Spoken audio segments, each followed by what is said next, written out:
السلام عليكم، ازيكم يا حبايب قلب؟ عاملين ايه؟ كل عام وانتم بخير. معاكم موسيف للاكل البيتي. ما تنسونيش بقى في لايكاتكم الجميله، وطبعا عايزه الكومنتات تقولوا لي ايه رايكم في الاوردر بتاع النهارده.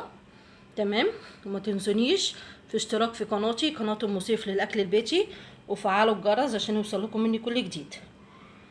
ده يا حبايبي اوردر النهارده. عملنا بسم الله ما شاء الله، الله اكبر، بسم الله ما شاء الله، زي ما انتم شايفين كده جميل جدا. والطلب مني مكرونه بالصوص الابيض كتير، الحمد لله رب العالمين. وطبعا لو حضراتكم عايزين الاوردر، المندوب بيوصل لكم لحد باب البيت داخل القاهره.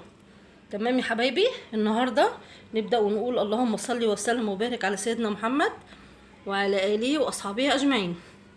ده اوردر النهارده. عملت مكرونه بالصوص الابيض، وطبعا المكرونه دي انا شرحتها كتير جدا وعملتها على القناه. تمام. وعملت رقاق باللحمه المفرومه، وعملت بانيه اهو. بصوا اهو زي ما انتم شايفين كده، ده البانيه. عملت طبقين. تمام.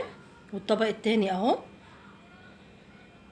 وعملت 5 صواني فويل مكرونه بالصوص الابيض، وعملت رقاق زي ما انتم شايفينهم كده. ده يا حبايبي اوردر النهارده.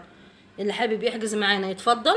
هسيب رقمي في صندوق الوصف عشان اللي حابب يتصل عليا، وان شاء الله المندوب هيجيلكوا لحد باب البيت داخل القاهره. والحجز عندي ان شاء الله قبلها بيوم. تمام يا حبايبي. ما تنسونيش بقى في لايكاتكم وكومنتات جميله تقولوا لي ايه رايكم في الاوردر ده، وتعليق حلو كده، وتفعلوا الجرس عشان يوصل لكم مني كل جديد. وما تنسوش بقى اشتراك في قناتي، عايزه اشتراكات كتير كتير وعايزه لايكات كتير عشان الفيديو ينتشر وقناتي تكبر بيكم وليكم. السلام عليكم.